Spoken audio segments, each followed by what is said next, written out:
সিলেটে কোরআন শরীফ পোড়ানোর ঘটনাকে কেন্দ্র করে পুলিশের সাথে বিক্ষুব্ধ জনতার সংঘর্ষের ঘটনায় অ্যাসাল্ট মামলা হয়েছে। ওই মামলায় আসামি করা হয়েছে অজ্ঞাতনামা প্রায় ৩০০ জনকে। এছাড়া কোরআন শরীফ পোড়ানোর ঘটনায় দায়েরকৃত অপর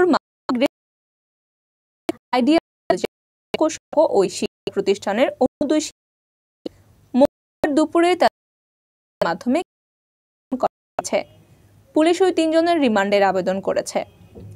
গত সোমবার সিলেট মহানগর পুলিশের কোতোয়ালি থানায় করে অ্যাসল্ট মামলাটি রঞ্জন কুমার দেবনাথ।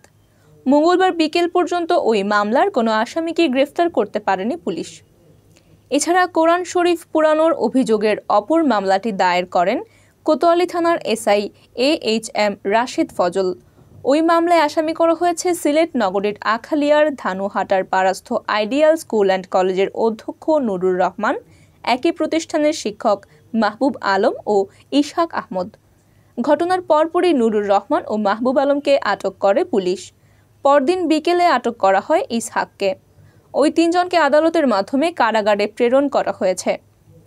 গত রবিবার রাতে নগরীর আখালিয়াস্থ আইডিয়াল স্কুল অ্যান্ড কলেজে পোড়ানোর জন্য ৪৩টি কোরআন শরীফে আগুন দেন অধ্যক্ষ নুরুর রহমান।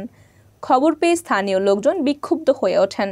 এক পর্যায়ে লোকজন অধ্যক্ষ নুরুর রহমান ও শিক্ষক মাহবুব আলমকে মারধর করে কলেজের একটি কক্ষে আটকে রাখেন। পুলিশ তাদেরকে উদ্ধার করতে গেলে সংঘর্ষ বাধে। পরিস্থিতি নিয়ন্ত্রণে আনতে পুলিশকে বেশ কয়েক রাউন্ড শর্ট গানের গুলি, টিয়ার শেল ও সাউন্ড গ্রেনেড ছুড়তে হয়। প্রায় ৪ ঘণ্টাব্যাপী সংঘর্ষে বেশ কয়েকজন পুলিশ সদস্য আহত হন। ভাঙচুর করা হয় পুলিশের গাড়িও। আটককৃতদের বরাত দিয়ে পুলিশ জানায়, কলেজের খণ্ডকালীন শিক্ষক ও সিলেট বেতারের কারি ইসহাক আহমদ রবিবার বিকেলে অধ্যক্ষ নুরুর রহমানের কাছে নতুন এক কার্টুন ও পুরনো এক বস্তা কোরআন শরীফ দিয়ে যান। তিনি পুরনোগুলো পুড়িয়ে ফেলতে এবং নতুনগুলো বিতরণ করতে বলেন। রাতে নুরুর রহমান পুরনো কোরআন শরীফগুলো পুরানো শুরু করলে এলাকার লোকজন জানতে পেরে বিক্ষুব্ধ হয়ে ওঠেন। এসএমপির উপকমিশনার উত্তর আজবাহার আলী শেখ জানান, কোরআন পুরানোর ঘটনায় আটককৃত ৩ জনকে আসামি করে মামলা হয়েছে। তাদেরকে আদালত জেল হাজতে প্রেরণ করেছেন। পুলিশ তাদের রিমান্ডের আবেদন করেছে। আর পুলিশের উপর হামলার ঘটনায় প্রায় ৩০০ জনকে আসামি করে মামলা হয়েছে।